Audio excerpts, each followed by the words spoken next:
This is the first training video on opportunities in Prosperworks. This video will be covering understanding opportunities and pipelines. In Google, under Prosperworks, when you go to Google Chrome, we're going to be working in the opportunities area, which is this $ on the menu, or if you expand the menu, it's listed there as opportunities. We're going to be discussing what happens and how we understand opportunities in the sales cycle. Whereas a sale is the final event that moves something from this pipeline into sales order management or into Prism, everything that happens to that knowledge or that information prior to that point is tracked here. So there's two different ways that we can track a customer wanting to do business with Keepers. One is a sales opportunity, and the other is a My Department opportunity. And the difference is My Department is somebody that wants to get set up on My Department on Keepers website, and there will be multiple transactions over time, and we track the process of getting them set up. That's one way of tracking it. The other is a sales pipeline where there's one fairly significant event of one kind or another, and you'll see ones listed here.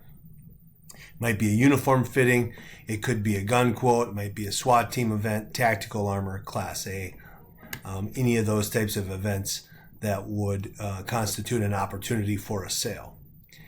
To best understand pipelines, I'm going to take you into the settings, because there are two different pipelines that we track. One is the sales, as I mentioned, and the other is My Department. In the sales category, we categorize stages as opportunity ID, solution ID research, where test, T&E or presentation, quote, and negotiation. And I'll give an example here of how each of these stages works. But one of the things you'll notice is for real basic information where we don't have a lot to go on, the probability of winning that is fairly slim. We're identifying it as 5%. And the more that we move up this stage or this opportunity cycle, the higher the percentage gets. These numbers are used for forecasting. So if the leadership team wants the ability to say what's the value of what's in the pipeline, or what's the value of what everybody in sales is working on, we can use a weighted value based on the probability of actually getting that sale.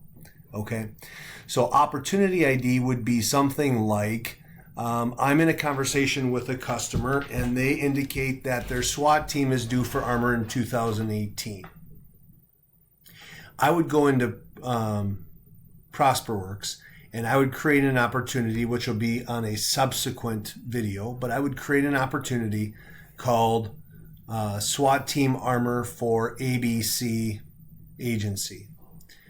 I don't know how many pieces, I don't know what they're in, I don't know anything about that opportunity other than just the fact that it exists. That would be put in and identified under opportunity ID. I assign that to Sarah. Let's say Sarah goes out and meets with the customer and they say, yeah, we are currently using an Armor Express product like the Torque, and we're probably interested in looking at something similar or same to that. That would move to the solution ID. Sarah's had that meeting. We've identified the solution that they are interested in looking at for the upcoming buy, and that would move to solution ID or research. Once we've done that, Sarah probably puts in a task of getting a wear test or a T&E for them to look, or doing the presentation of the product that they're interested in. It would get moved to this category. From there, they say, yep, that's what we want to go with. Why don't you give us a quote on that? It moves to quote, and we are the low bid or the quote they like. And now they want to talk about the logistics of how this is going to happen. It goes to negotiation. Now we're 80% confident we're going to get that. And then from there, once it's sold and put in a sales order, it comes out of the pipeline, and I'll show you how to do that later on. And it's won, lost, or abandoned based on funding. We'll talk about that in a subsequent video. So that's the pipeline. That's all created, and that's why we track those. My department is simply a process pipeline, and it is, let's say you're in with a customer and they say, hey, we're interested in buying online using your My Department. Great. You've just ID'd the customer interest. I might move them to a presentation. Can you show me what it looks like? You go and meet with them. You do a presentation. Then you move to collect data. Let's say you get all of their agency data, all their specs. It goes to enter specs, and that probably gets assigned to somebody else. Let's say somebody else does the enter specs. Train customer, 1 month follow-up, and that's how we onboard. So this is actually, while it's a pipeline, it is more of a workflow process, and we're using their pipeline, Prosperworks pipeline, to track that process. That's how pipelines are set up. That's what they mean to keepers, and this is going to be the tool that we use to track that moving forward, all under this tab called opportunities.